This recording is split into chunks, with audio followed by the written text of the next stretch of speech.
Hello, everybody, and we are live. Welcome to Dolce Suono Ensemble's ComposerLab Flute Young American Composers Project. I'm Mimi Stillman, flutist and artistic director. I am thrilled to have with me dear friend, mentor composer David Serkin Ludwig. You can read all about him in our materials on his page. He joined me for Tea with Mimi last week, so some of you heard that fun conversation. And I have three, almost four coming in of our young composers, very talented voices that this project is designed to give a platform to in everything we're doing. So we have here Jacob Beranek. Hi, and Ella Collie. And Winston Schneider. Okay, and welcome friends who are here. We have been doing a little bit of tech testing on our stream. What you're going to be seeing is something that is usually seen. Oh, 1 second with the echo. Okay, we are good. Okay, we are seeing something, or you're going to be seeing something that behind the scenes, which usually happens in a composition seminar at a music school or conservatory, and is very exciting. It's that the birth of a new work with the composer, a performer, and often, as the case here, a professor, mentor, composer. And it's the first time we're live streaming this type of thing, so we're glad you're here. Before we start with the first piece, and this will just take me a moment, I'm going to get a link to a Dropbox file that has the pieces in case anyone would like to follow along with the scores. And I'm sure some of you who are flutists will want to play these works. And if you do, I think that's kind of our purpose. We want the works to have a life after this project and to just continue. But we ask you not to play from these scores that you see. They might not be final. Just please get in touch with the composers first. And so right now I'm posting in the chat a Dropbox link where you can access those scores. We welcome your questions, your comments throughout. There'll be a chance to interact with our listeners, you as well. And I'm trying to think if there's anything else before we get started to launch us. No, I think we're all here. So the first composer is going to introduce herself and her piece. This is Ella Collie.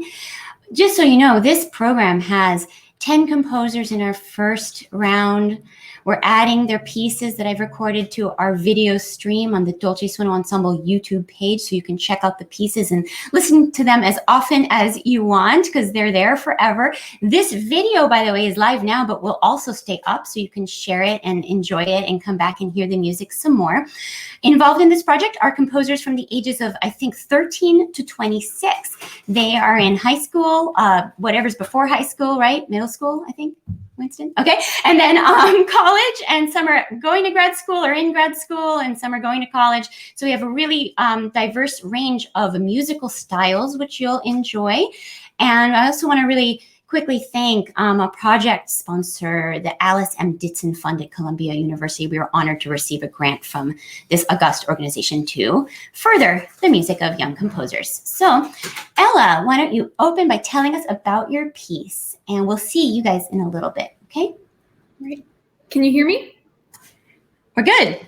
Hi, I'm Ella Collie. I am a high school senior. I'm 17 years old. I live in Houston, Texas. I actually live in a town called League City. I go to Clear Springs High School, and I'm planning to major in music composition next year. My piece is called Falling Buffaloes. Mimi amazingly performed this piece this past summer in the Curtis Summerfest Young Artist Summer Program. And it's based off of a photograph of the same name by a photographer named David Wojnarowicz. Okay.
Brava, Ella.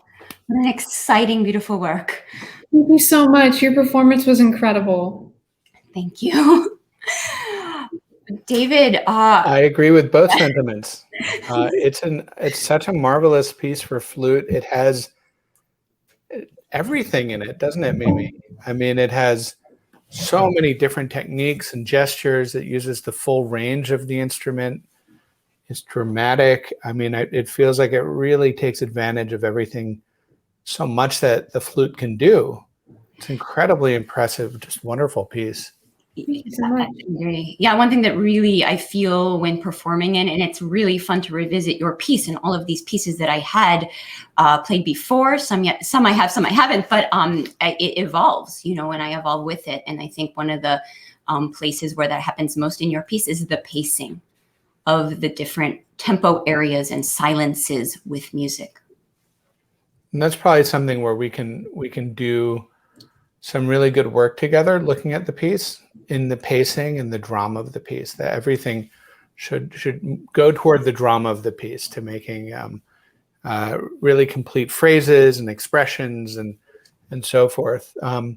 So is it all right with you, Ella, if we go through the piece bit by bit and take a look? Great, thank you. Mimi, I have a question for you about these wonderful glissandi. Yeah. Glissandos. Which do you prefer? Both are good. If I'm feeling really Italian, we can do glissandi. Okay. Both so these glissandi, I guess the question is, you know, it's not a string. So even on a string instrument, a half step is hard to do that slide over a long period of time, right? You're going very slowly, incrementally. So it seems like you're timing the glissandi, so they're not perfectly over those 4 beats. And I just wonder, between you and Ella, if you might work out exactly how maybe, Ella, how you're hearing those glissandi, how you might want them. I believe Mimi and I talked about this before the initial performance recordings back in July. I think we talked on the phone and we discussed, I think we agreed that we wanted them to be timed kind of later. Yeah. So how could you show that so that a flutist kind of picking up this score who doesn't know Mimi or doesn't have contact with you might also, you know, might take that indication away, that idea? I could break up that whole note, and I'm thinking like I could do like a dotted half note, and then like in a kind of like a parenthesis, is that what you would call it? Have a quarter note at the end of it and indicate that that's where the slide would be. I think that's a good idea, because you'll end up probably getting different interpretations by different flute players. I wonder, Mimi, is this glissando, is that done on the ring of the flute, or is it like a lip bend, or how are you doing it? Yeah, great question, and also issue to have it in the score as a notated thing. I'm going to give an extreme close-up, which you don't always get if this were in a concert hall. It's a combination for me, what I'm trying to do, of lip and finger bend, and I'm trying to make them a little bit all different in the exact timing of them for expressive reasons. But the E to F1 is a really kind of easy one to do, because I'm just sliding off my open hole here.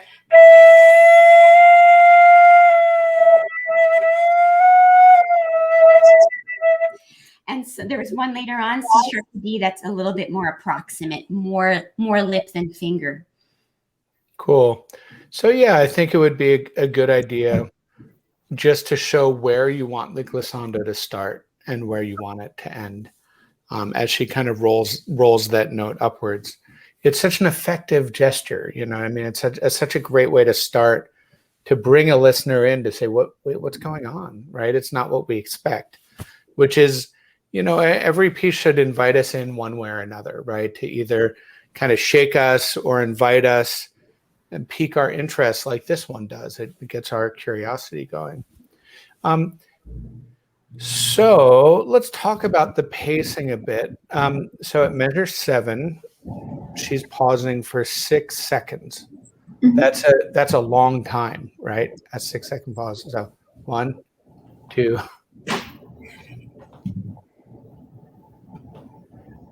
And then the music starts.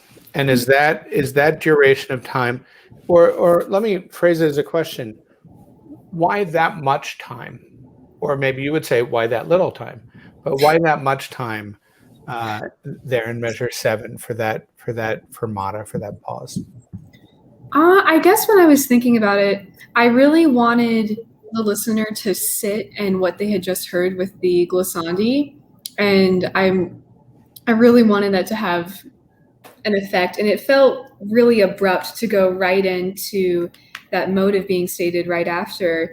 And so I wanted that silence to be just as much as part of the music as everything else. Great answer. Okay, great. Can't argue with that. So then measure 8 comes and we get this melody, and it's a lovely melody. These half notes. What's kind of behind that? How did you write that, or what were you thinking of? Was there an idea, or was it just kind of, this is a tune that you like? How did that appear, starting in measure 8? It wasn't connected to anything specific. I think it was just a lot of the melodies that I've written, and I've noticed that I do this unintentionally, they all kind of have some kind of bass note that they just keep going back to. And I want to try to break that because I think it's becoming very predictable. But that was definitely what I was doing there, and just kind of these unsettling little intervals between them, moving from these very comfortable intervals and then to a more unsettling one. I mean, a lot of melodies come back to a bass note, or a, not necessarily a tonic, but in different musical traditions. But so it's, we keep coming back to the C sharp. And actually, I like that, Ella, because it gives us a frame of reference to keep coming back to the C sharp. I just wonder if there's more ornamentation or something that you could put in, like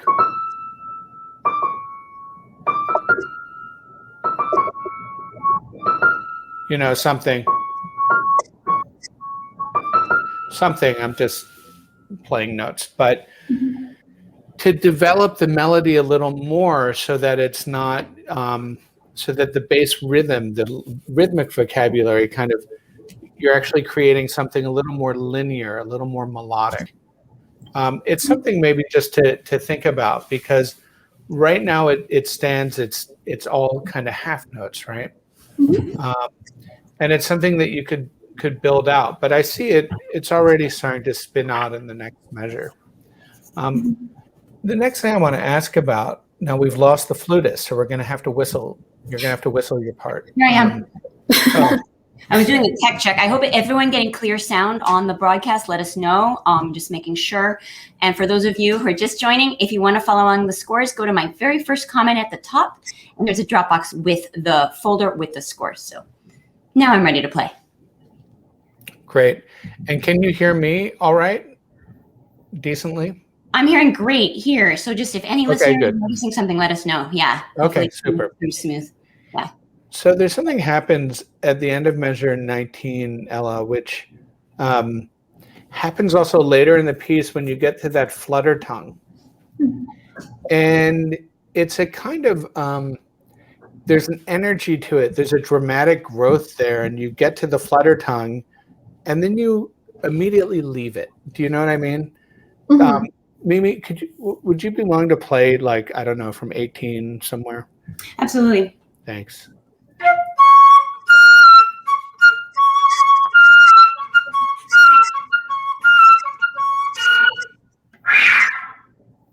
That jet whistle.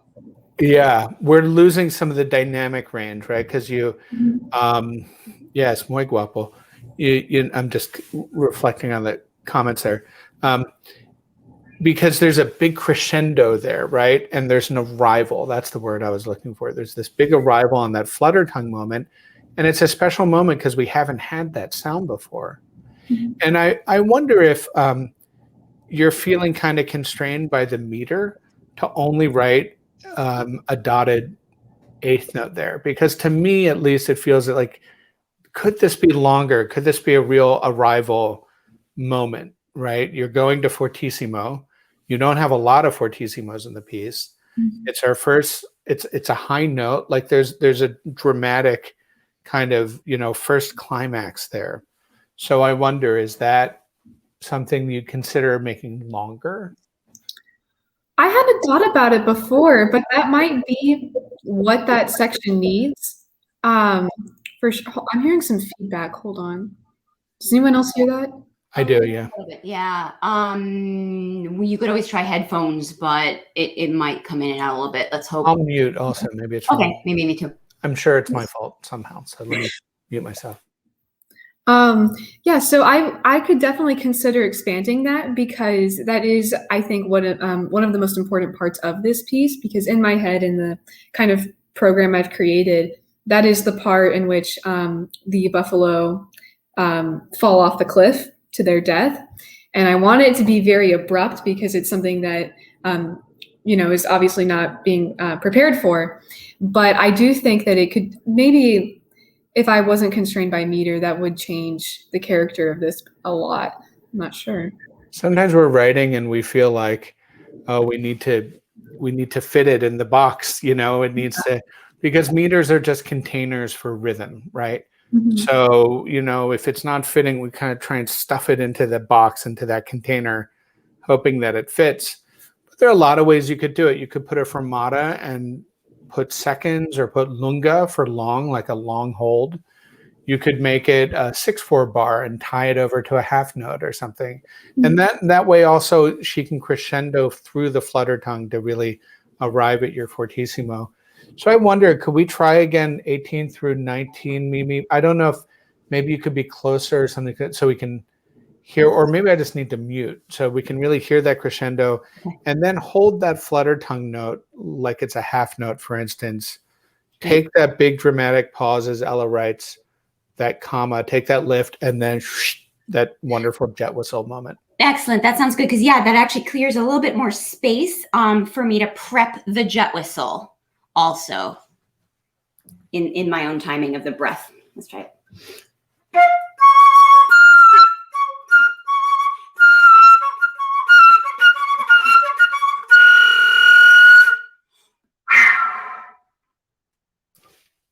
Something like that could be interesting to consider. Oh, and it accelerates too. Good. I was going to ask about that, but you have that there. That's just great. Yeah. 2 quick questions. One for Mimi. What's a jet whistle? It comes from a piece of music called the Jet Whistle, but can you show it? I think it's cool. From the famous flute and cello duet by Heitor Villa-Lobos, Brazilian composer, Assobio Rajato. Jet whistle effect. Near the end, we have a kind of an ascending passage in that work. And that's how it goes. And we're not entirely sure if he was talking about jet planes or factory whistles. The musicologists are still checking that out. But that's where the effect has entered the flute repertoire and into your piece, Ella. And Ella, I love that, because you create a great moment for that, and it feels very organic, like that needs to be there. But you had talked about buffaloes, and you had mentioned about the picture, but I don't know that you talked about the imagery of the piece, and I wondered if you could share that. Sure. I didn't talk about it now, but it's in my program notes. I'll just kind of read for them. So yeah, the image depicts a buffalo herd charging off of a cliff and falling to their death, an early Native American hunting technique in which buffalo runners were sent to locate the herd and drive the bison towards the cliffs. One buffalo runner lured the herd by imitating the noises of a lost calf. The photographer, David Wojnarowicz, compares the fate of the buffalo and the mass slaughter of the species during the 19th century to poor public health policies of the 1980s and 90s that led to the death of thousands from AIDS and HIV-related illnesses. So you're connecting this historical event to something a little more recent. Mm-hmm. And I remember talking to you about this. I mean, this is something, I don't think you were on the earth at this point, but this was a very meaningful moment for me as someone in high school. I was your age at this time during the AIDS crisis. So I remember that about the piece, and that really resonating with me as a listener. Let's keep going here. And how much time do we have? We have about, I would say, because 1.5 minutes. So let me maybe 1.5 minutes. 1 to 2 more points. I figured we had gotten started a little late. So yeah, but the idea about the buffalo cry or is interesting here. It seems like those are some of the more plaintive moments in the piece, right? Yes. Yeah, so we could always cover those. I had one thought about the end, but I'd love to know, David, your next thought. I have some thoughts about the end too, and I made a few notes in here, but a lot of them are small notational things. I think the end is worth spending our final time on. Okay. So we have in 106 a very similar thing to what we were just talking about, which was that kind of moving through active notes, growing, and then arriving on this high flutter tongue note. And then a big break, right? But there feels like there's this big emotional build to that moment, and it feels again like it's a little short in terms of the rhythm. So I wonder about that. And then the only other question I have, 8 seconds, a big break, right? 8 seconds is a lot. We don't think it's a lot, but just get on a treadmill for 8 seconds and it'll feel a lot. I wonder if there's a color change that can happen in those final bars. Sense of vibrato or some kind of, maybe there are harmonics or some kind of really fun flute thing to make it sound really distant, right? Solemn and devastated, So to me, that sounds like it's asking for a color change. Okay, yeah. Yeah, I would love to bombard you with one more idea. We had talked about how you built up the final accelerando with increasing rhythm values too. So everything is getting more and more fast and excited as we approach that ending before the final solemn and devastated coda, little tail. But I was thinking what might even amplify this buildup is perhaps starting an octave lower at measure 100. This is something, I love where you do use low flute. I think it evokes, the buffalo is not an instrument usually I get to play. I usually get to be the bird, right? So I'm thinking low flute, a little more buffalo-like. I'm not sure in my line, but this can maybe help this whole buildup. The end of which, David, you were saying can involve maybe a longer flutter tongue effect. So maybe we should put all those ideas together in about 20 seconds and get your reaction, and then let you think about it as we move on to the next piece. How does that sound, Ella? It sounds amazing. Okay, I'm going to try what David just talked about and what I just mentioned. So starting at measure 100, everyone can follow along. There's a Dropbox with scores. Thanks for being here, everyone. Okay.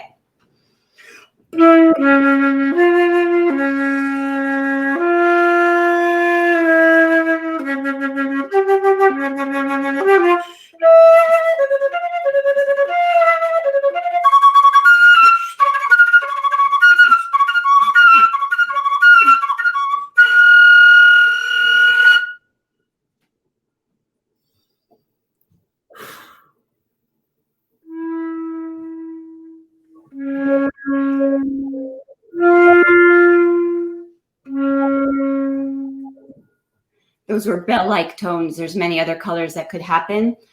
They were senza rubato. This is flutter.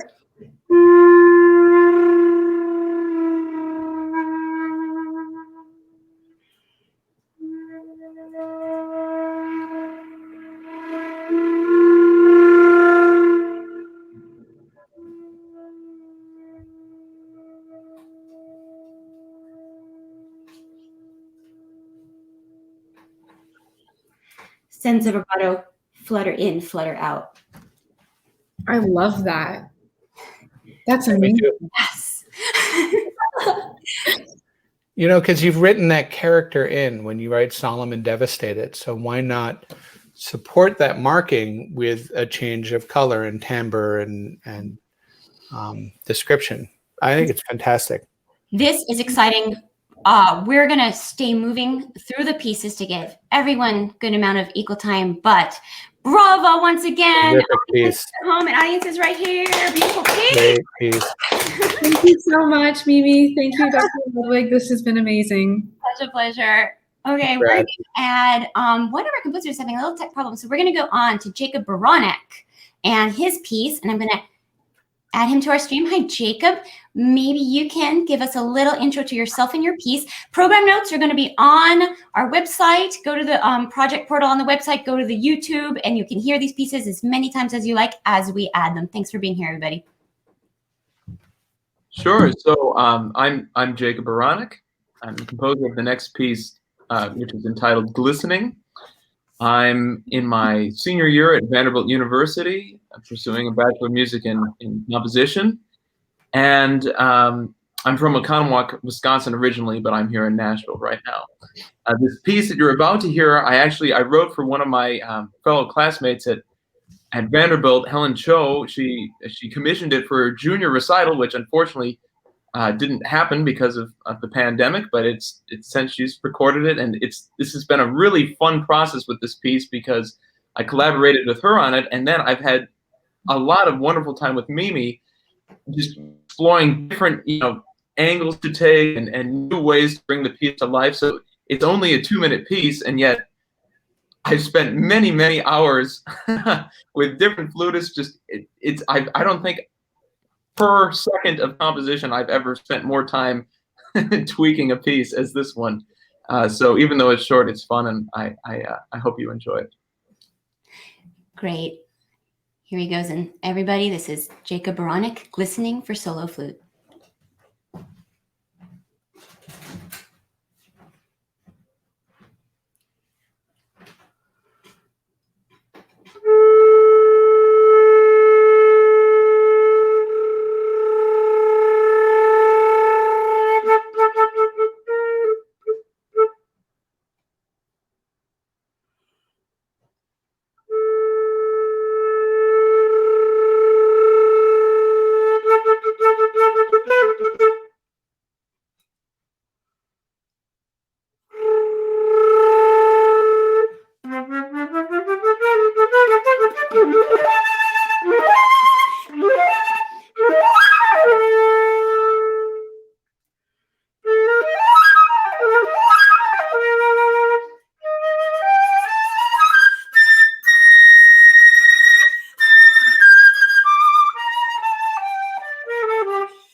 Bravo, Mimi. Thank you, Jacob. Bravo to you. That was a fun ride. That's a wonderful piece. It's charming and it's so varied. And what is I know about your Czech heritage? What's the end there? Say I put that under all my double bar lines. Thanks be to God. Thanks be to God. Yeah. Dvorak would do that sometimes, but the good thing about that phrase is that on the one hand you can be giving thanks, and on the other hand it also translates as thanks God, thank God it's over. Like there's the two halves. You're in good company. I mean, it's not just. I mean, Bach would write basically something similar, Stravinsky. So yeah. I wondered, right? Like Bohuslav, right? Right. Yep. Yep. Yeah, got it.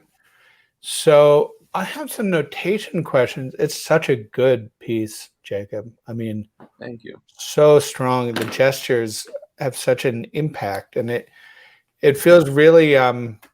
One of my teachers at Curtis, Ned Roram, would say it was very efficient.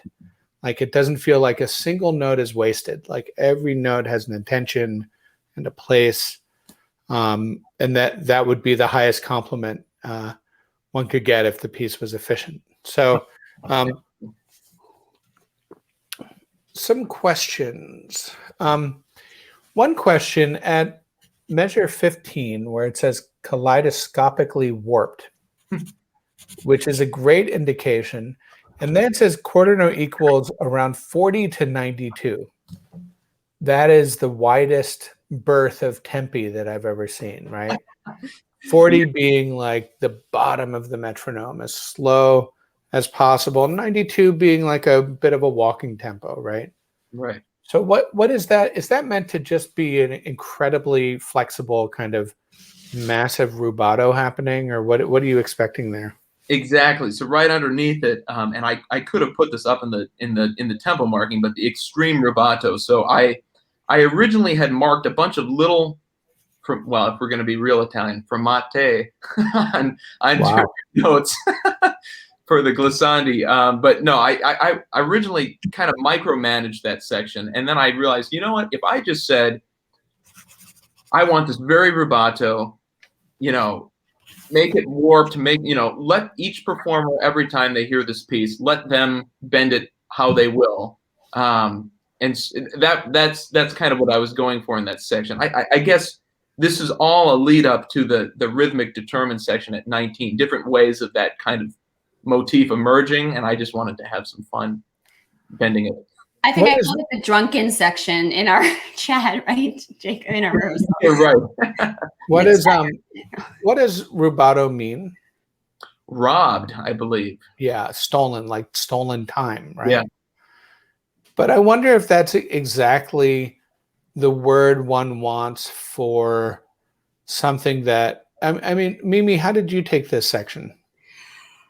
And we did have, I had the benefit of a rehearsal with Jacob on it, but I really took it to mean kind of pushing and pulling unevenly and Did you get rhapsodically. that like incredible elasticity in the tempo from the way it was written? I thought probably it would be, yes, kind of really pushing and pulling and a bit different every time. But yeah. Go ahead. Sorry. No. But we did talk about it also. I wonder if there's a way to write it maybe without bar lines, using things like feathered beams, ways that you can show that this is out of time in a way. Mm-hmm. You could write senza misura, right, to just show, and to, you could manage it without micromanaging it, right? You could use an arrow to show an accelerando, and then, because I would guess that you have an idea about how you want it to go somewhat, right? I mean, if someone played it quarter note equals 40 for like the first 5 measures and then 92 in the last, you'd be like, not so much, right? I mean, no one's going to do that, but I'm using extreme example. I so actually that love that. So sorry to interrupt. I love the without bar line idea, David. Okay. Yeah. Why not? Because there's an inherent conflict in the notation when you write a specific notation like this, right? But then ask for it to be free. There's a kind of rub that happens there. Jacob, tell me, at the end of measure 18, you have, I guess they call them train tracks, but you have a lot of commas in other places. So what's the difference between the train tracks and the commas? I was just envisioning a pause, just a bigger pause, and I could have put a fermata over the bar line, I guess, but because I had a fermata on the note, I didn't want 2 fermatas side by side, And the comma is a Luftpause? Yeah, just to show a breath, just a lift. Exactly. That makes so much sense to me as you've described it. I've always been surprised when I write a Luftpause that a lot of performers seem to take a significant time there. when they Really? have that. And so you just want, right? You just want to sniff, Right. breath, Right. a Luftpause, right? Okay. So you may encounter different things about that. So one other question, going backwards at measure 9, you have this arrival on the note, on that note A, right? Mhm. It's a little unceremonious after that very dramatic gesture that came before. And I wondered if there might be a trill or even a grace note to decorate the A, or some fall off or something, because it is an arrival, right? Yeah, It's an that arrival off the B flat, and it feels like it's just kind of hanging out there, like, I'm an A, I'm a half note, right. don't mind me. Yeah, I'm a big arrival, but you know what I mean? Right. You know, it's funny. Just speaking of efficiency and being economical about it, I wonder if a flutter tongue would be appropriate, because all the A's, or I could differentiate it. But if I wanted to connect it to the A's that I had used before, and That's then cool. fall off. But I I like the love it. idea too. I don't really do trills in this piece, so that might be a nice opportunity. You know, but I love thinking about the internal memory of the piece, so that you are referencing something that we just heard in the beginning. We're much more likely to go back and think about something that we just heard in the beginning. So I love the flutter tongue idea and bringing back that initial idea there. You could almost land on that A with a niente, or like a forte piano or forte pianissimo, and then crescendo as you do Oh, into the that's flutter cool. tongue. I like that a lot. You know, it's a thing. It's a thought. Absolutely. Cool. And now I'm going to scold you. So in measure 25, and this happens here and there, I see a crescendo from mezzo forte to forte, right? And that's a little bit like, I don't have a mixing board in front of me. Actually, I don't own a mixing board, so that makes sense. But it's a little bit like, you know, you have a mixing board where you're raising and lowering sound, going from like 5 to 6. Do you know what I mean? Yeah. Like, it's almost not worth having a crescendo if it's going to be incremental like that, right? Sure. So, and so let her take a journey in that dynamic, so that rather than going from like mezzo forte to forte, go from piano. You could get suddenly quiet and then crescendo there. Something. There are a few of those. There's back at kaleidoscopically warped, there's, you know, a crescendo from piano to mezzo piano and back down to piano. Mm-hmm.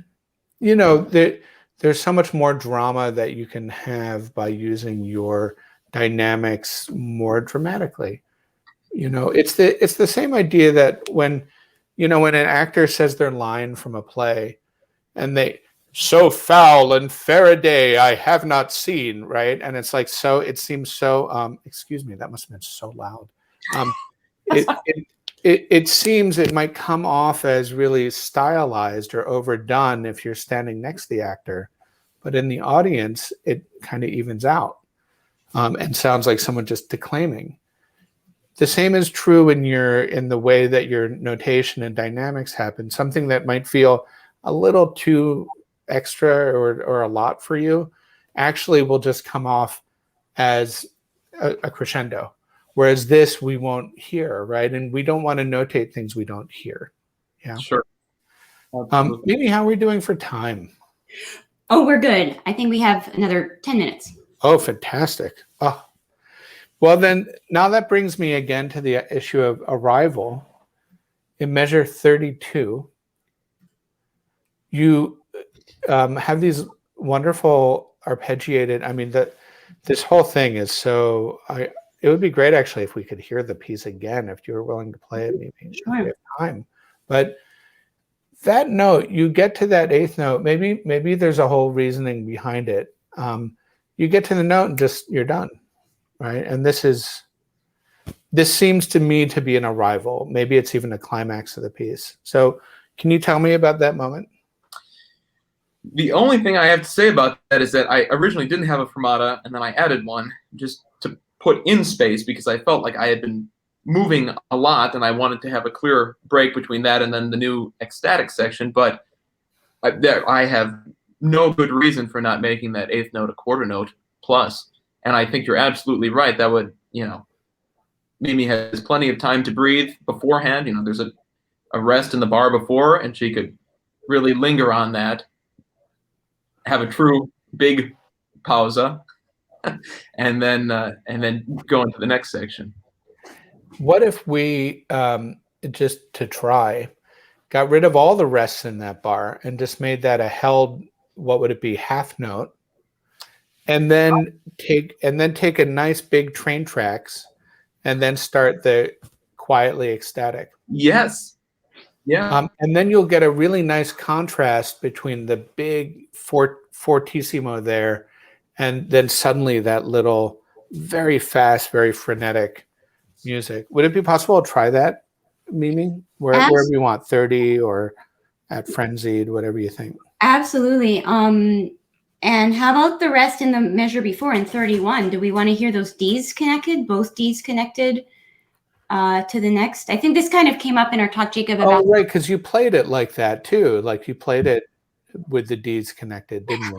I guess I didn't really mean to not do the rest, but there was a lot of energy. So it might have felt linked and pushed in terms of the notation that the composer has frenzied there. So I probably was accelerandoing and you probably didn't get an eighth note rest. Is the rest helpful to you in terms of executing the piece, or is it?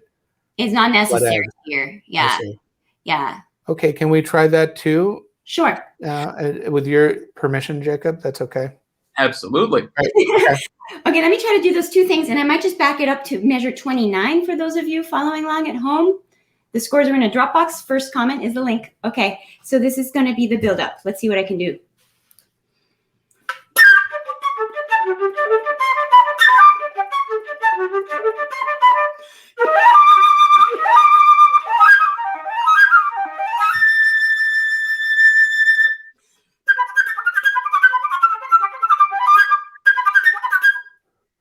And you're connecting it, right? I mean, maybe you want a bigger pause in between. I don't know how much you want the sound or the feeling to clear. Yeah, that's how I kind of surprised myself and jumped right in. But the longer note that you suggested, David, and we could see what Jacob thinks, but the longer note does help with this idea of the resolution between the two pitches. Right. I like the short break because it connected. It felt like, okay, now here's the next thought. But a longer break could also be effective to like let the sound clear dramatically, and then, right? I think that's what I was thinking originally, but just hearing this now, I think I was a little wrong in how I conceived it. Because really what that A is doing in that bar, at least how I was thinking of it, the A starts the piece, and that's kind of a home pitch for a while. But by the time we get to 32, that A, I'm thinking as the A needs to resolve to the G in the next measure. Right. It's both a point of an arrival and a point of departure. And exactly. So the shorter pause, I think, actually helps the drum. You hear the A and it lingers and hope it feels like it needs to resolve, and then boom, then it moves. So I like that a lot with the short pause. I do too, but maybe just as a thought experiment, we can try it with a big break after before 33, just to try it. Our ears, something we learn in counterpoint is that when we leave a note, it stays in our ear, right? We remember that until it's resolved, until the next. So let's just try it. We might decide, wow, actually, or we might decide we like it with a short break. Mm-hmm. Do you want me to complicate things further? Of course. I mean, of course. We could try this idea as is, but then I was thinking now that we're building and building more throughout these two measures of the arpeggiated figure, I felt a little like it was over so fast. And it could be because I played it so much faster without any of the breaks. So I could also tone that down, but I almost wanted it to go on longer or go for 2 octaves down and up, because I think these are the same notes that you have near the beginning of the piece. And they're a little bit more spacious there, scooping down to A. So like half an octave lower than the lowest note in these ones. And I just felt like it would be so nice to have a moment to do. Let me see if I could do this on the spot.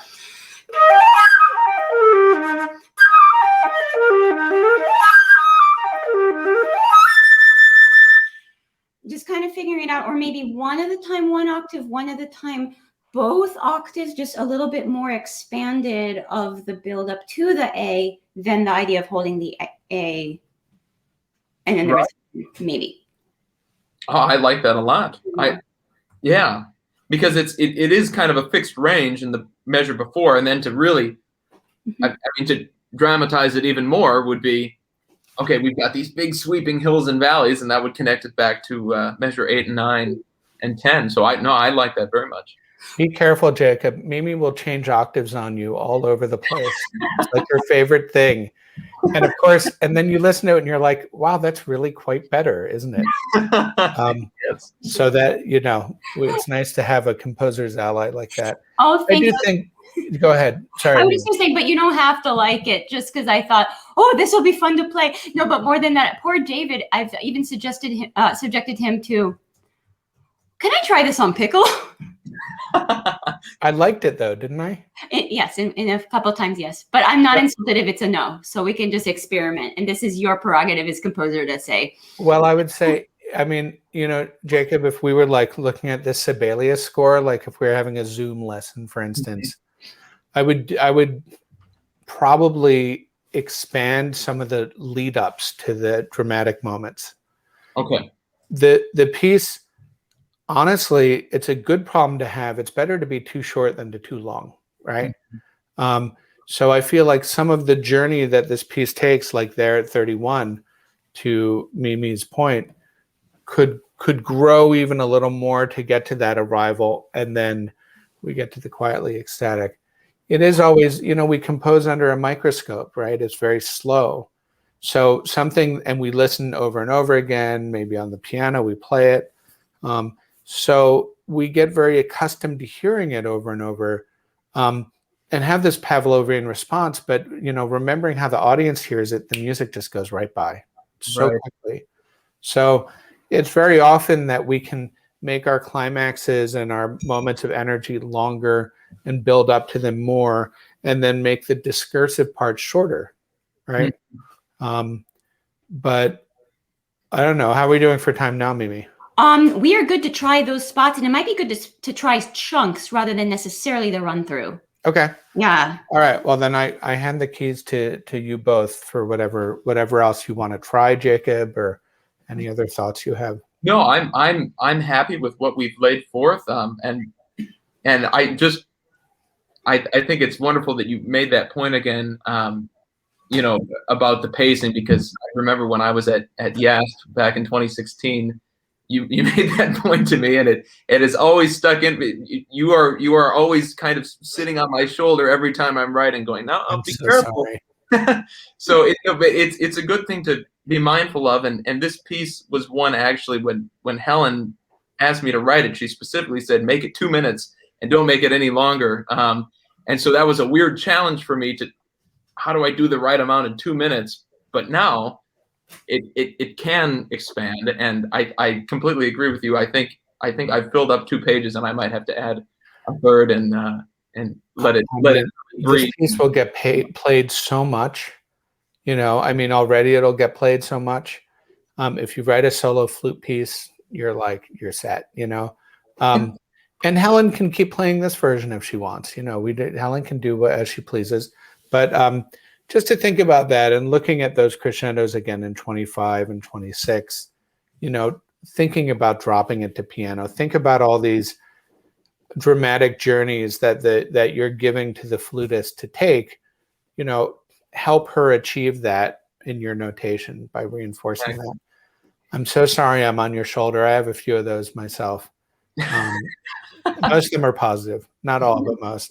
You're never with a pitchfork and horns. That's good. I appreciate it. That's great. Why don't I try those? Do you want me to do from maybe 23? Try the greater dynamic pullbacks where you mentioned. Yeah, absolutely. And then we could try the other section we were talking about. And just maybe you can just continue. Does that work? Brilliant. Okay. Right. What were you going to say, Jacob? And you can get through many octaves in 32. So okay, I'll try to add some. That sounds great. Okay. So I'm going to go from very rhythmic and determined with those fun cracked effects that everyone heard, but everyone will get to hear those again as I start off these phrases, these interesting effects you put.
I like it with the shorter break. You're right.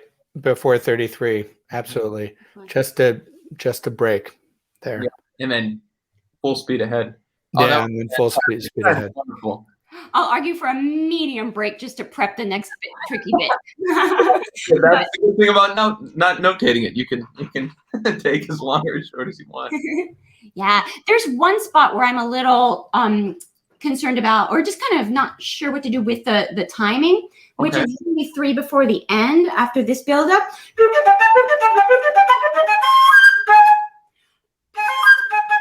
Because I'm kind of doing the as fast as possible music before that, but I'm wondering if right now, the last few measures, you actually want them to be more in tempo, more controlled. You know, I think as soon as it hits the very rhythmic section at 19, my idea was really pretty much always moving forward. You know, it's just the faster and more just kind of, it's just gaining velocity. And so I think if there's ever a point in which you're wondering, well, maybe I could take a little more time, I think it would serve the idea that I had originally to just keep it, you know, I don't want to say metronomic, that sounds like a machine, but you know, just keep the pulse going. I think is the best.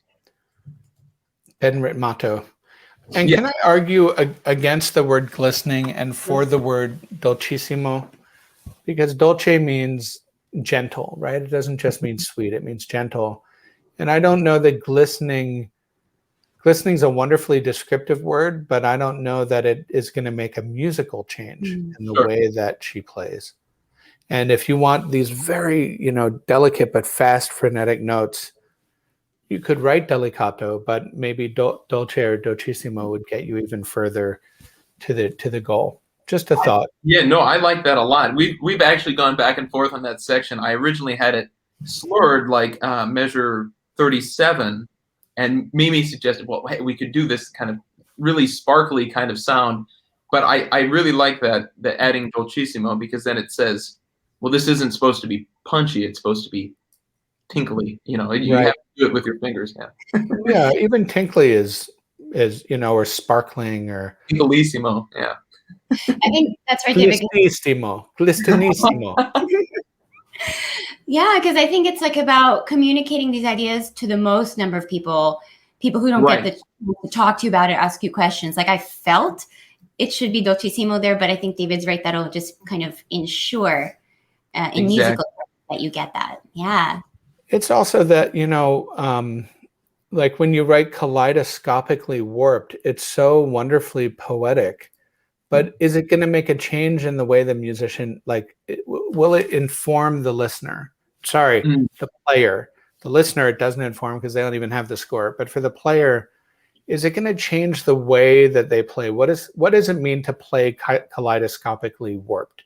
Right? So it's nice to have poetry in there, but then if you're going to do that, also to have some very practical musical indication.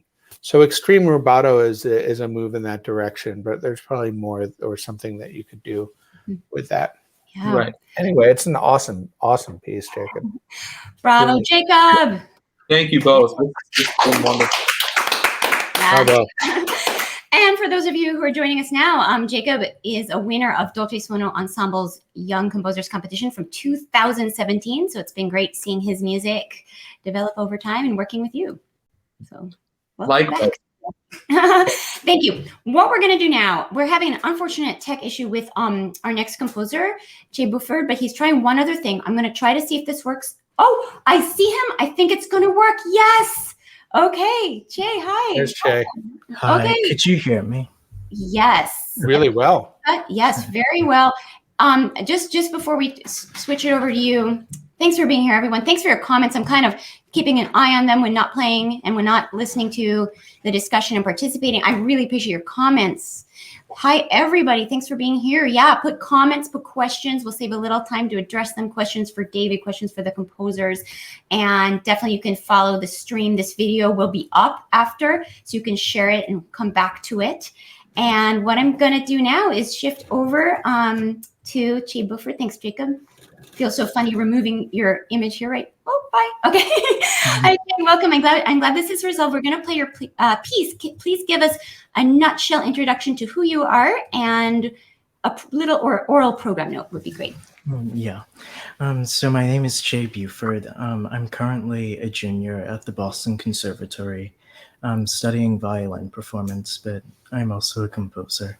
And this piece, In Thought, was written in June of 2020. And this was, it acts as a reflection on what was happening in the world with all the protests and like a lot of like violence and tension in the country. This piece is supposed to serve as a reflection on what was happening and questions, and acts as a question, but also includes like the tension from like those times. Mm-hmm. Right. Okay, here goes In Thought by Jay Buford.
Bravo. What a beautiful piece of music.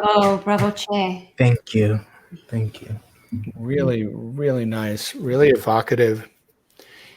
What I read the program note in the score, and I see words like anger and hopelessness, but also instead deciding to create a piece that represent many thoughts and new perspective of the world.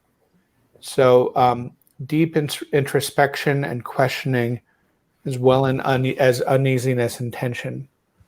And I get the introspection and there's a lot of introspection. It's an incredibly thoughtful piece of music.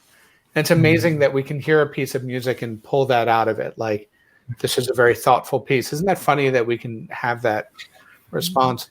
But I wonder about the uneasiness and the tension, if there's a way to kind of get into that a little bit.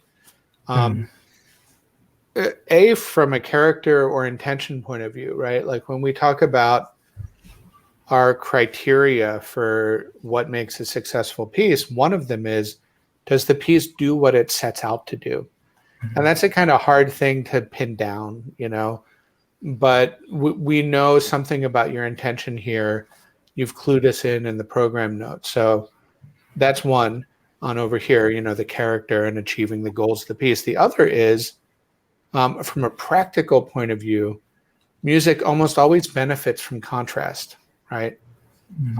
That it almost always benefits from the drama of the piece. Even a very sedate, thoughtful piece really benefits from moments of disturbance or disruption, right? They don't have to be violent or anything. They can just be rhythmic. They can be whatever you want them to be as the composer, but that contrast is key. So the first thing is the opening, the blend of air and pitch without vibrato. Such a gorgeous effect, and Mimi plays it so well.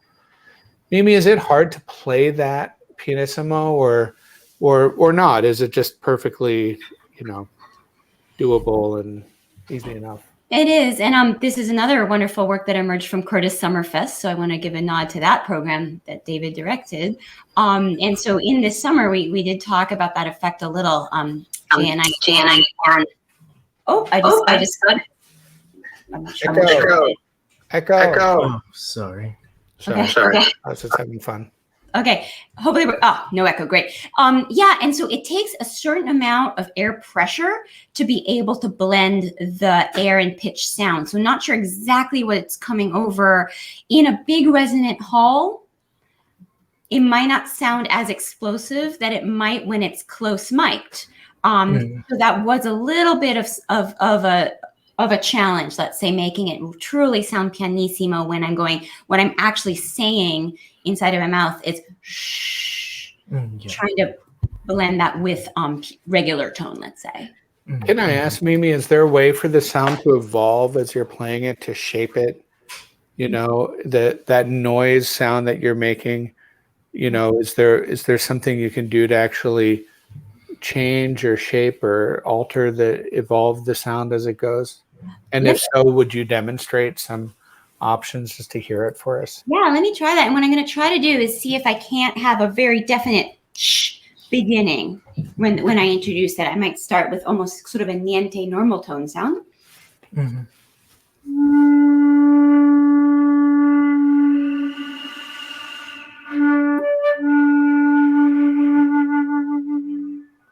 I mean, I actually lost normal tone for a minute, but I went to the shh. There's also maybe the other way.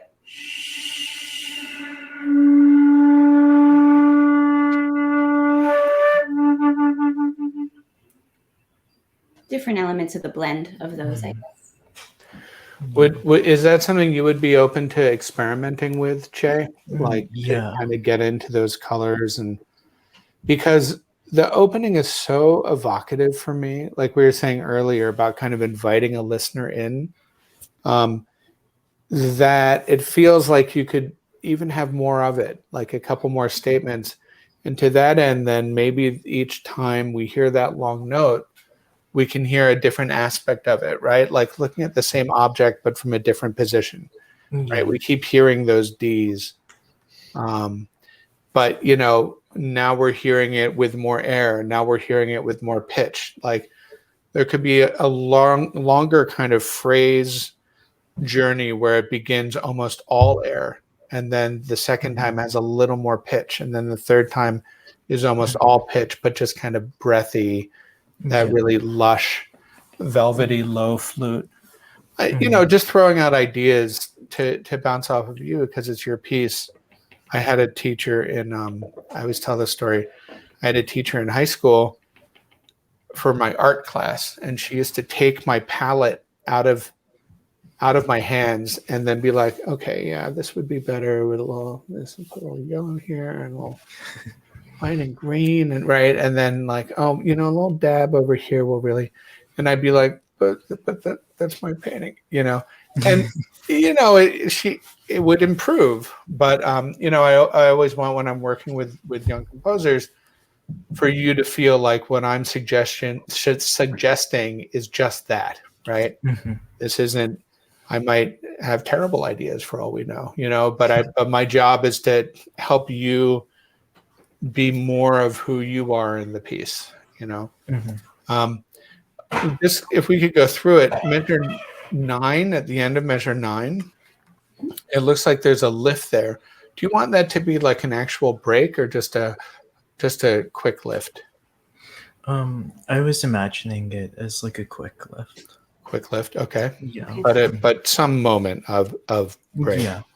And then I wonder, we have this marvelous moment of in measure 11, this quick upward run, right? And I'm wondering, what is that supposed to be? Is that part of the imagery, on the topic of George Floyd? Is it just a moment, a musical moment? Like, what's the significance there? Because you have these moments, but this is the first real kind of stepping out of the texture, right? Yeah.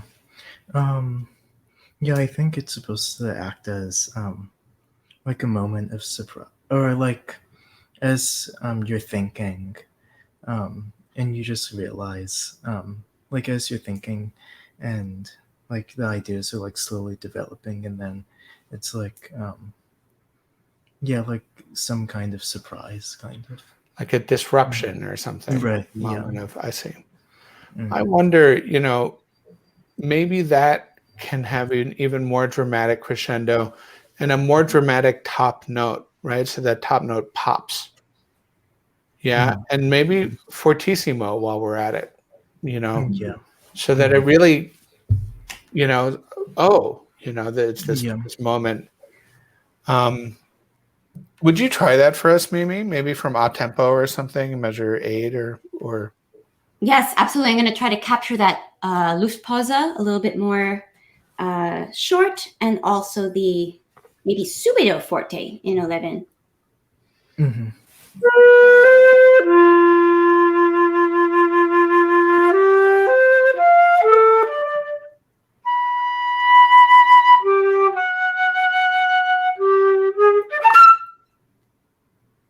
Something.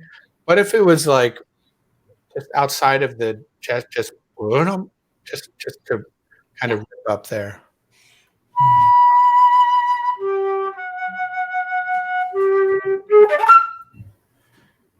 Something. What do you think, Che? What do you? How's that striking you? Yeah, I think I like that. I think maybe there could be like a poco accelerando. Maybe like starting from measure 9. I think that may add a little more. I see you write piumoso in measure 10, but I agree it could be even more effective to start in a accelerando all the way until the fermata. Yeah. Right. Yeah. Start building up some energy, some kinetic energy, some motion. Let's ask in measure 17. So I remember you're a very fine violinist, and sometimes our instrumental predilections get into our other notations, right? So I'm curious about the tenutos in measure 17. Oh, yeah. I think I just thought of those as just like having maybe like a more like pesante feel. Yeah. Oh, okay. So that's different. So not like detached, right? Like separate, but actually like a heavy, more emphasized kind of thing. Yeah. Yeah, I have a lot of questions with instrumentalists who interpret those tenuto lines very differently. So writing pesante would actually be a great way. Pesante meaning heavy, right? Or loure. Yeah. But pesante is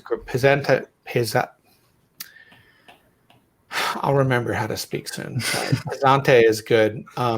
Writing that in there, supporting the articulations with the word could be very, maybe there's a word also, maybe even fancier word like deciso, like decisive, right? Or like deliberate, right? I'm wondering, like, do you want those like each articulated, each kind of pushed, each note? I see. Yeah. So that's interesting. And then when we get to that forte, the high note, again, is that a note that you want to? What confuses me, I guess, Che, is the tenuto with the marcato, right, with the accent, because that means to kind of hold it, but I don't know if you're looking for the note to kind of pop out of the texture. Yeah. Because it's a short note, right? It's not. You're not writing a long held note or like a quarter note, for instance. Right? Yeah. What if we tried that, incorporating the pesante and then making that note pop rather than to be tenuto marcato? So marcato staccato. Just see what you think. Okay, great. Che, do you have a call on how you want to hear the tenutos leading into that? Because I'll cover those two ideas in measure 17. Would you like them more long and emphasized or more marcato and separate? It doesn't have to be a final answer. Just yeah, I think like marcato. Okay, yeah, so more deciso, as David was saying. Okay, Yeah. let's try that.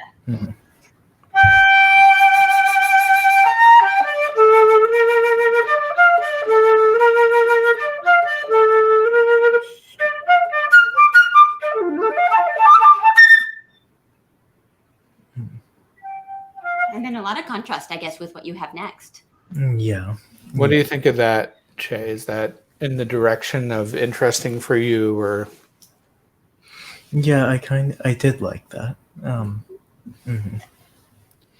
One thing that came out in our discussions, Che, and also recently when I interviewed you, so for all of you joining ComposerLab now, there are going to be interviews of each composer going a little deeper into the pieces, which I found fascinating. But you talked a little bit about how this emerged, or some of the ideas emerged from an improvisation you were doing Yeah. on your instrument, and then giving to me and my instrument to play. And I feel that in some of the ways that the melodies come out almost like a fragment, and there's so many ways to inflect them emotionally before the next fragment. So it seems like you are giving a lot of freedom to the performer. And I think some of the questions David is bringing up, it's like, do you want to give that kind of freedom? You're probably going to hear 50 different flutists play it 50 different ways, or you want to manage a little bit more, just kind of narrowing down some of the ways that we're going to end up playing it, right? So that's kind of a larger question. I say that we bring this to Clubhouse and have people vote. Che, I see that you're on Clubhouse about almost as much as I am. Yeah. And I've seen you start a lot of live videos and stuff. So are you starting conversations and discussions in those spaces? I mean, when I go live, I usually just like do my practice sessions. Yeah, and I think it just helps with like performing and stuff. What a great kind of practice to be out there, just to kind of hold yourself accountable in a way to your music, right? To be like, all right, I'm live now. I can't like sit and scroll while no one wants to watch that. Maybe it's not even possible to do them at the same time. So this is a different kind of thing where as the composer, your music is out there and people watching now are seeing that. So for me, these dramatic moments you have when you go up into the higher register of the instrument. So another is the end of measure 28. Yeah. So there's a marcato there, but I wonder if it could be like a really decisive, like be bump, like Mm, this moment, yeah. of attack on there, or if it's a short moment, something that really, I think it would really make a dramatic effect rather than that full held eighth. Yeah. Okay. Let me play those measures so we get to hear them one more time. And then if you have a directive for how to change the articulation, I'll just play them so they're fresh right here.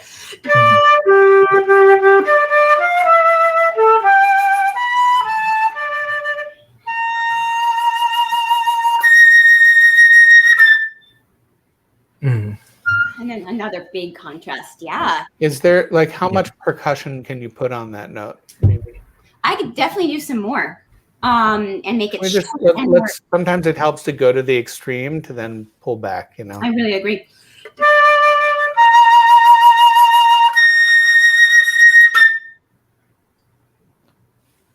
Something like that. Yeah. I mean, maybe we can hear it in the full context. I also like what you're doing. You're doing something really smart there, Che, which is you're almost writing out the retard, that your note values are getting longer, right?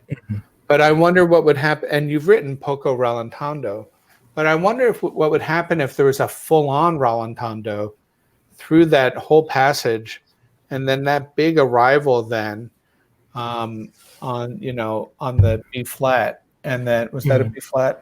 Yes. Yeah. I heard a B flat, but now I have to count the ledger lines. Never good at math. So that B flat to A, you know what I mean? What if, it's just this incredible tension, kind of thing. Mm-hmm. Could you try that, Mimi? So Absolutely. measure before 28 and just make it just a continual rallentando, or maybe you could place the rallentando so we really hear those last notes. Sure. Great. Yes.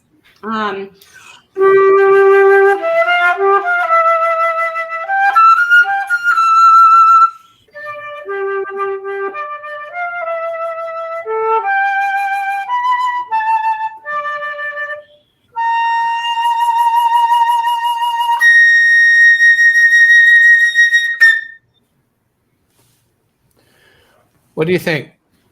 Yeah, I think, I do like that a lot. I think it is more effective if the rallentando is like a measure before, definitely. I really dig it. Yeah. It's interesting you brought up the spot, David, and we prepped it with a bigger rallentando because I was feeling, I had an idea. You have a very emotional approach to the octave in this piece from the very first motif. Well, that's a ninth, but this kind of idea of filling in big intervals. And I was suddenly trying to make this big arrival thinking, oh, I think we have echo again. I don't know if anyone can do whatever they did before. It's probably me. I'm sorry. Okay, that'd be great. So this idea, and this again, I don't want to overstep, and you can absolutely say no, but I was feeling to make more of an arrival to the high register. Something sweeping in there. I just felt maybe you might want to add the same kind of figuration that you have both in some of the opening low-lying points and then the kind of more anguished moment, dun, da, da, da, that kind of. Yeah. Well, I don't know. I mean, maybe you. An interesting thing to play with, to merge those earlier gestures with that really gripping moment there. Yeah. I really like it. And then I love what happens next in 29 is that we have the contrast, the piano subito there in odd tempo right after that little, after that break. It's really, really nice. Awesome. Unless you have requests, Che, I had a question for you about somewhere near the end. But first, happy to take any of your notes. At the very end, it was that same kind of struggle for me a little bit of making it pianissimo, the last note, to niente, which is nothing, and integrate air sound. And then I was thinking there's some really interesting colors I can do that don't have air sound, that are like a harmonic, or one thing that I'm thinking I've seen in Takamitsu's flute music, a sort of shakuhachi or Japanese flute effect with an alternative fingering that sounds very, very pale and gives me the chance, hopefully to bring out the type of decrescendo to nothing that I think you want. Can I just play a couple ideas? Yeah. Yeah, so the very last note, where we get into the, and you indicate full pitch, so that's my normal sound. And then I was thinking, here's the blend of air and pitch you have.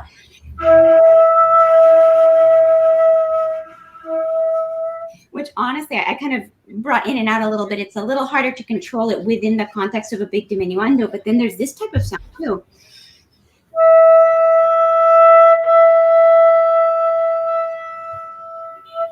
Very small difference dipping into microtonal effects, quarter tone things, but it does have a special sound. Right here's regular E.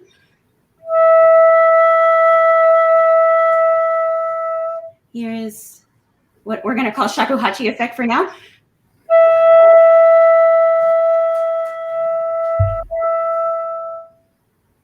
Is there a way to exaggerate that? Mimi, I wasn't hearing. I've heard of the shakuhachi effect, right? Like where the instrument imitates the Japanese instrument, but right.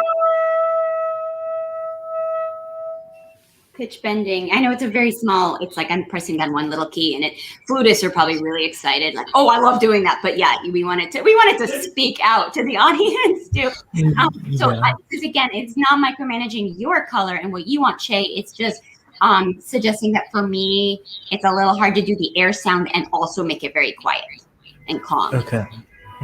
I wondered about that too, right? Was there some timbral or some change? And I like those solutions.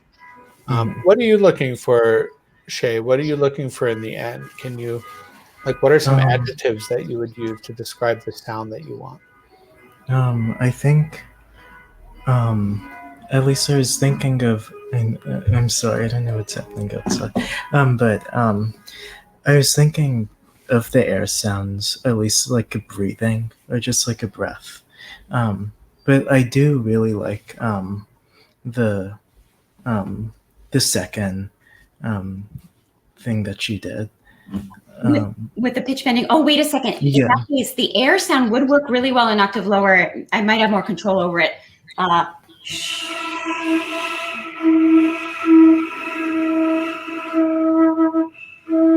Because I don't have to push my, it's just a harmonic overblowing to the middle octave. So that's another thought. It's what you have, just an octave lower. And Mimi, what's the sound of just breath with a fingered note, but as little pitch as possible, just to hear it? Oh, that was more pitch. Okay, great.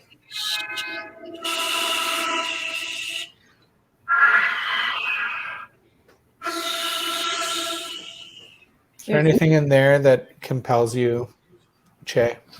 Yeah, I think I do like an octave down, an octave below.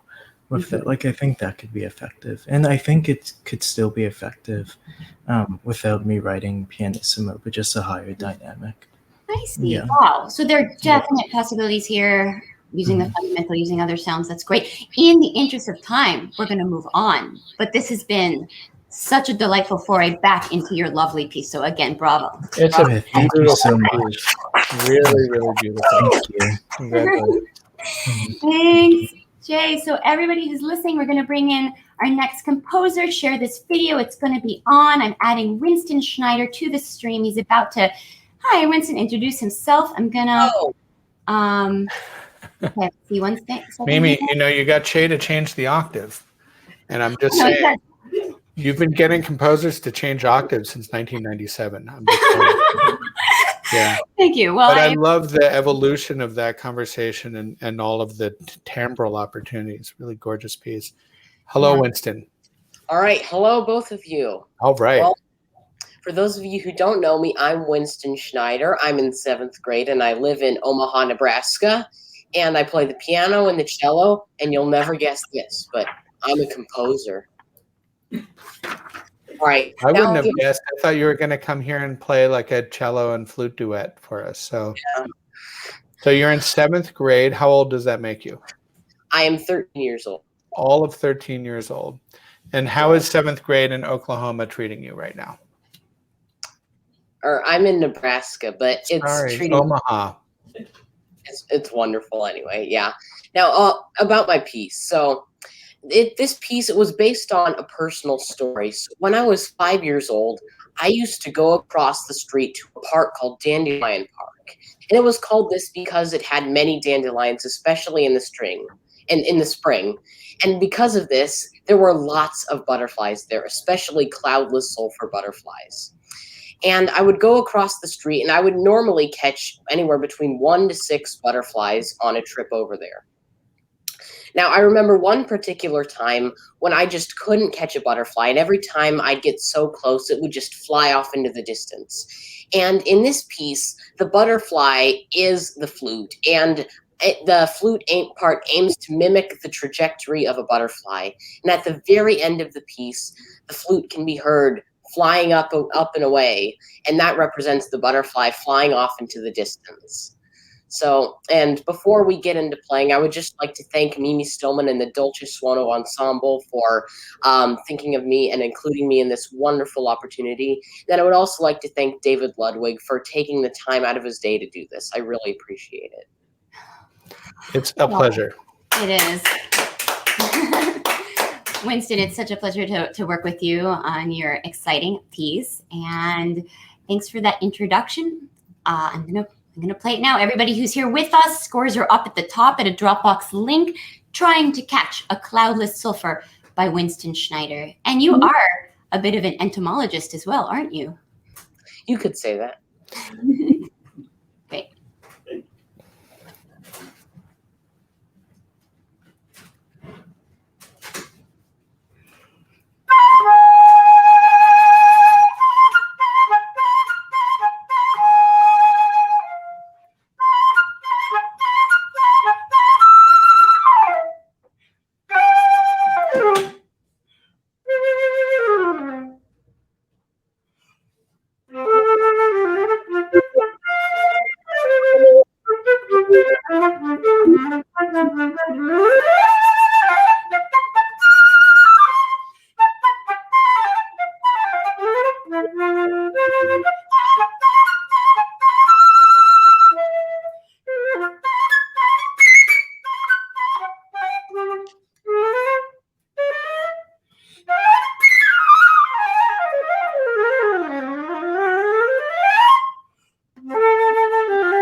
Bravo. Oh, Thank you so bravo, much. Winston.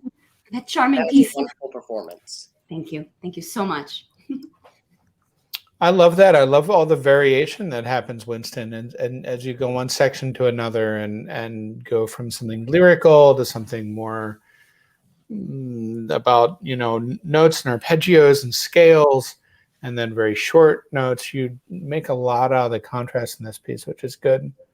So Winston, I have a PhD in music, but I don't know what scomparendo means at the very end. You know, when I wrote this piece, I remembered what it means, but I can't quite remember it now. But my guess is that it means something like fading away or distant or something. Yes, it means disappearing. And I have to say, I've played a lot of music and never seen that before. And it's always fun to learn a new term. So yes. So what does it mean? It means like slowly disappearing, maybe? Mm-hmm. Yeah. So on one hand, that's really fun. On another, you might think about morendo or right dying away and something. You're a little young to think about mortality, but you know, something like that might be interesting. Otherwise, most flute players are going to have to look that up, I would guess. Well, if Mimi has to, then pretty much everyone does. So just to think about, you know, you want to make your music as easy to realize as possible, right? So that someone could pick up your piece. You know, you do such a good job of identifying yourself in the piece. You have your YouTube, your Facebook, you know, your email address, so that if someone picked up this piece, they would know how to reach you, right? That's really important practically, but also in the notation itself, why not make it as easy as possible to play using a notation that someone could just know what to do rather than something a little more exotic like scomparendo, though maybe I'll use that now. Maybe we should name our pieces scomparendo. That now we're talking.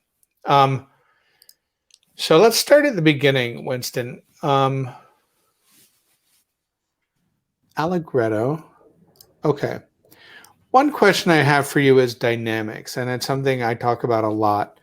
But dynamics are often either fall into two camps. Either they're underutilized or overutilized. So sometimes people will write a dynamic under every note. That's too much, too fussy.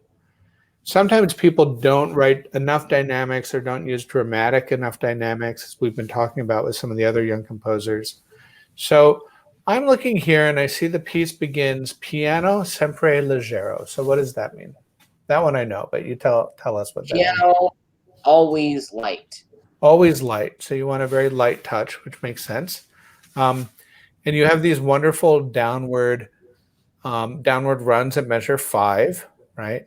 Which almost could fall out of time, right? They almost don't need to happen exactly when they happen. And then we get to mezzo piano at measure 9. So tell me about that. Why mezzo piano? Why not piano? Why not forte? You just want like a little louder there from what it was? I guess I want not quite piano, but not quite forte, but a little more on the piano side. So beware of the Goldilocks syndrome, where like everything, you know, it's like not too loud, not too soft, just right? That's fine when you're eating soup, but you know, with music, we want to kind of push things a little bit. So either, you know, we could actually start very quiet and then go up to piano, but this ties in also to the idea of character. So the opening is allegretto, and you seem to have a way with words. So is there any other word you could use to describe the opening? Maybe like a more adjective. Fluttering. Just a few Fluttering. words that come to mind. Fluttering, and what was the second word? Lighthearted. Lighthearted. Uh-huh. Maybe gliding. I don't know. Gliding. Okay. Lighthearted, gliding, maybe lilting even a little bit, even though it's not in 3. So then what happens at measure 9? How do you want the character to be there? Because it looks like that's a change. More lively, I guess. More lively. I guess? No, just more lively, right? We Yeah. want to include the I guess. Okay, that's fair. So already, if you gave to the performer allegretto, or just lighthearted, quarter note equals about 112, and then more lively, quarter note equals about 120. So that's just one little tick on the metronome, right? So it's just pochissimo più mosso, right? But that would do a lot for the player to know what feeling and character she's supposed to convey. Because you can write allegro, and it is allegro, it's 120 is the definition of allegro. But to give the character that you want would make a really big difference. So then it changes, and I'm just kind of talking through the piece. Here at measure 12, we have a crescendo from mezzo forte to forte, right? So that's a really incremental thing too. So look out for incremental changes of tempo, incremental changes of dynamics, because you'll get incremental music out of that, where things, you want to have contrast in there, but you're fighting against it by doing little changes. Does it make sense? Mm-hmm. Yeah. Okay, great. And may I interject something right here about that very point? I am thinking about everything David is saying from the performer standpoint, and it absolutely resonates, because often if we see a crescendo from mezzo forte to forte, which is kind of small, we will start softer. So I have to tell you, I'm slightly ignoring that mezzo forte there, seeing the mezzo piano dynamic of the few measures back and thinking of it 1, 2, 3, 4 measures change from mezzo piano at the beginning to forte. I try to make a little bit more of an extreme crescendo, which seems to work out. So sometimes from our standpoint, I'm reinforcing what David is saying and saying just it doesn't sound good to say that we actually ignore the markings. No. That's not it. We just kind of exaggerate what we think the markings mean. I think that's the best way of saying it. Well, and you know what you're doing, which is not a bad thing, Winston, is you're giving a ton of room to the performer to interpret. So I'm looking now at the score, at the first page, and starting at measure 13, there is not a dynamic to be found until the crescendo in measure 23. So that's 10 full measures, right? So you can decide what you want to do. Mimi, when you have a performer of the caliber of Mimi, and there aren't many in the world, they will shape your music for you. They will take, what you've written and it will belong to them, and they will interpret. But for everyone else, you might think of adding some shape in there as well. Think about maybe some dynamics. Maybe, for instance, in measure 18, that triplet is the beginning of something new. So maybe there's contrast there. Maybe that's a piano, something. There's a lot of gestures and a lot of really wonderful dramatic energy here that could really use some shaping, either with hairpins or dynamics or both. Yeah, I used to be one of those people, as you mentioned earlier, that put in your youth, when you were in your youth. Yeah. When I was in my youth, I used to be one of those people who would put dynamics under every single note. So as I've matured compositionally, I've tried to shy away from putting too many dynamics in. So you're like in your middle period now. There's a happy medium, right? Which is to use dynamics generously so that you help the performer shape the line, but not in a way that hampers them and doesn't let them express themselves and put themselves into the piece. Good. Winston, what about the end of measure 23? I see an interesting looking fermata. The triangle fermata. Mm-hmm. Yeah, well, that's basically a short fermata, I think. That is typically what that means. And then the square one is longer. Yeah.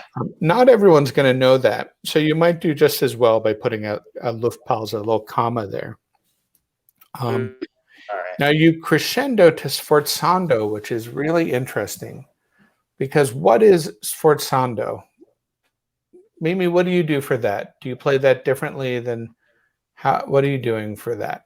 I would put a little accent on the last note, especially this one, because the way there's a staccato under a slur, which means I would not re-articulate it.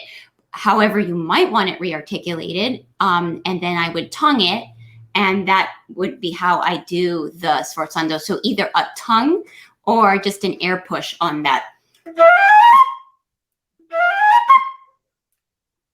All right.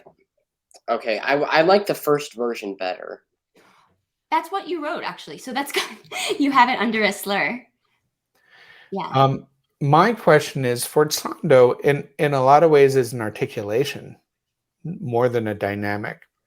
So if you put this Forzando on top, like on the side of the staccato, and crescendo to forte or fortissimo, you could have the best of both worlds. You can be crescendoing then to a definitive dynamic and get that emphasis on that last note. Mm-hmm. All right. All right. Cool. And I'm happy to try bits as well. One thing that David was talking about, the extent to which you mark. I think in general, performers do prefer undermarking than overmarking. And the music itself speaks. Like we clearly, even if you hadn't written sempre leggero or always light at the beginning, it definitely sounds playful. It sounds like butterfly music more than elephant music or something. Like I'm thinking about a heavy animal that might not be light. So that's really good when the music itself tells us. But I agree that some larger dynamic shapes. And I was, again, looking at the end. I guess I keep bringing up the end. I think how you start a piece, how you end a piece is so important. Obviously, also the middle. But the end could be a spot where some of the shapes dynamically could also be a little bit more elaborated, according to what David was saying, I think. Well, I'm just looking here at this third page. And between measure 24 and 49, they're just a handful, just a sprinkling of dynamics. Everything else is open. So you could think more about offering shape. Do you know what I mean by shape? I mean, as a string player, that might resonate as well. Maybe more like the melodic trajectory of it. Is that what you're part of talking about? shape? Yeah, that's it. That's another way of describing what it is I'm talking about. So, again, someone like Mimi will do it for you as she sees fit, as feels musically for her, and you kind of can't go wrong. But also, it's kind of incumbent on you as the composer to give that information to the player, right? It won't be overmarking. Good. Let's keep going here. How are we for time, Mimi? We're going to take maybe another 3 minutes and then gather questions. We see one actually I'm going to bring up in a moment. But if there's anything you wanted to have me try or that Winston and you together would like to have me try, I'm happy to do that. Well, I'm interested, at lo stesso tempo in measure 68. Mm-hmm. What does lo stesso tempo mean? Does it mean basically the same tempo as before? It does. It does. It means even though we're changing meter or changing the character, keep the tempo the same. So you write piano sottovoce. What's that? It means piano basically with a vocal element to it. Yeah, what does the sotto mean? Voce is voice. What's sotto? High? It means soft. So a soft voice. So, if you were a string player, a little more air in the bow, a little more air in the sound. For a wind player, maybe also more air, actually, more diffuse sound. So a soft voice. I think that works really well there, Winston. But again, we have an opportunity to give a character. So what character would you give for this moment? To me, this is like the moment where the butterfly is settling down to a flower to rest. Okay, that's beautifully put. So what are some words you could use to help the flutist capture that feeling? Maybe resting, I don't know. Resting, is there like a peaceful element, Maybe peaceful, serene? Is that what, maybe something like that? Can I play the bit so our listeners just hear it for 1 second? Sorry to interrupt.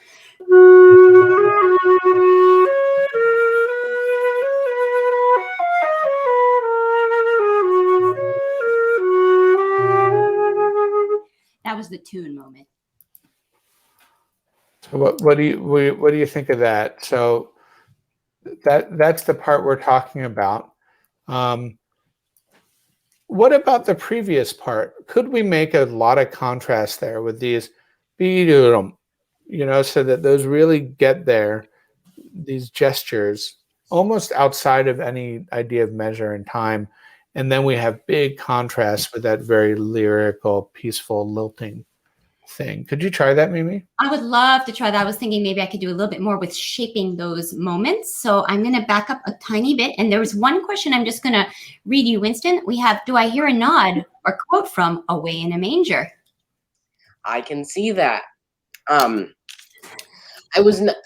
It's not one of my it was not one of my main inspirations for this piece, but as I look back on it, I can definitely see that it does resemble Away in a Manger, because I always have loved those Christmas carols like that. Oh, that's awesome. Yeah, my mom heard it. Yeah, that's great. Okay, let me shape those moments coming back. This is just from the jaunty bit, a couple measures before the sweeping scales happen.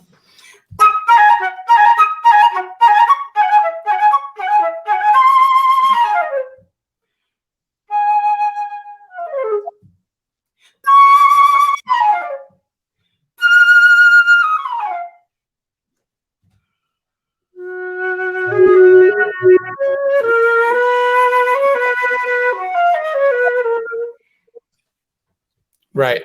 You see the difference that can make. And, for instance, in measure 67, one thing you could do is, so in before you were decrescendoing to piano, maybe that one could start kind of quasi piano and get louder to arrive on the F. Could we try those, Mimi, just, as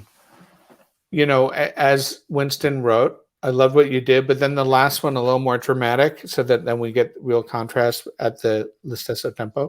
It's true. I disappeared on that one. And the other thing I was thinking as I tried this idea is each one became more disjointed from the others. So one thing that you might end up managing is whether you want them to feel more in a group, but with more freedom within, or actually four separate entities with time in between. So let me try that. I'm going to go right on.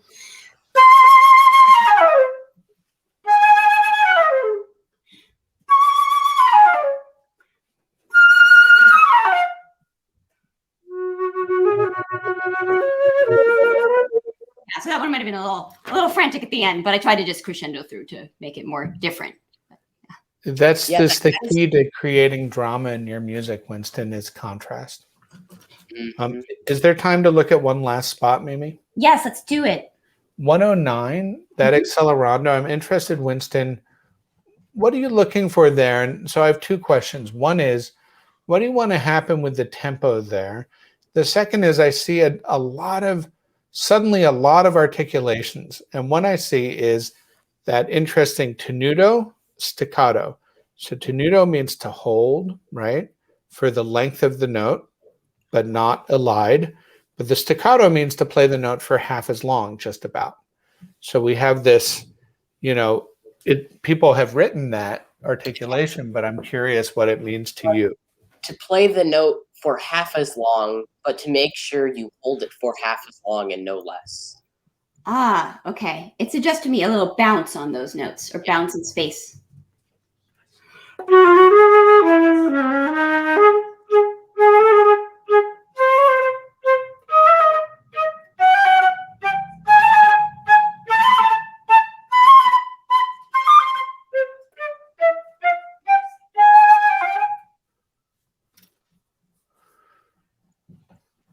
I don't know that those tenutos are necessary, really.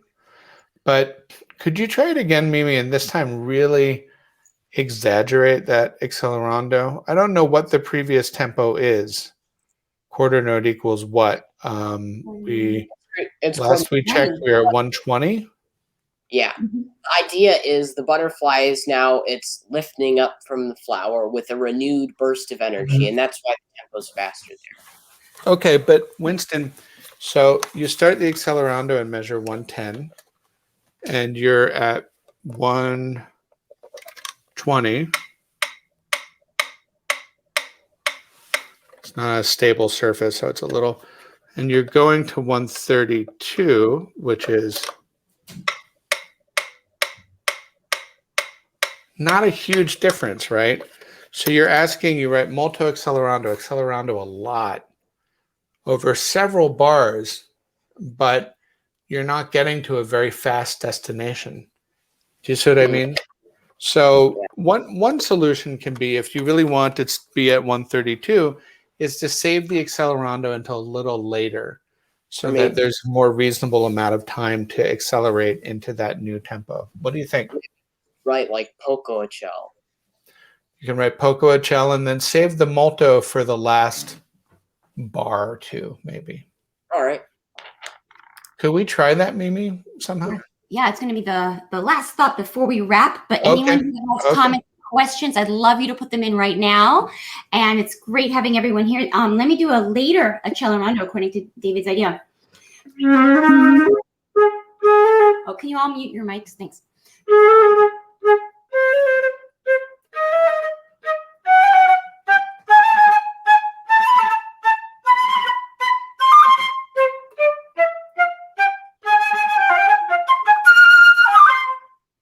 Something like that.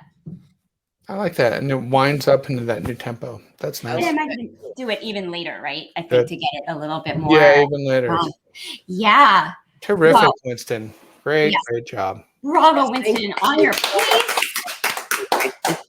I'm bringing everyone in who is here, every composer, if they're around. Yes, for a curtain call bow. But first, we want to give a huge thank you to David Serkin Ludwig for your words of wisdom. And it's great seeing you in action in this way after playing so much of your marvelous music. So bravo, David. Thank you. Mimi, do you think if we added up all of the students' ages, it would get to my age, or maybe not? Let's not go there, David. I wonder. With this conversation, but so impressive on the talent of these composers. These are all, you know what?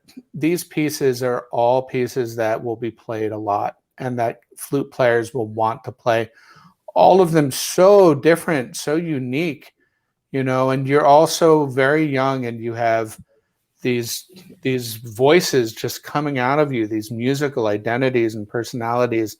So what a privilege it is to work with you all and hear this music. And Mimi, of course, is, what would we say? You're a queen, maybe? You're an icon, a legend. Thank you so much. I would just say you're amazing, which you really are. You are amazing, Mimi. Coming so much coming from you. Thank you, David, who is amazing. It was so much fun to work with you. It was so much fun to have our audience. Normally, we love being in the hall with you, and we hope it'll be safe to do that very soon. I hope you're all doing well. I hope you followed this project. This video stays on, so you can come back to it, share it, go to the dolcesuono.com website and the Dolce Suono Ensemble YouTube to hear the video stream of these pieces. ComposerLab will total 10 pieces in this round. So we're just excited to continue and to have our second class with David later on. So please stay with us. And we love hearing your thoughts about this. And one more big curtain call for the composers. Yay! Thanks, guys. Bravo. Great job. Have a lovely evening, everyone. Bye. Bye. Have a good night. Thank you so much. Thank you.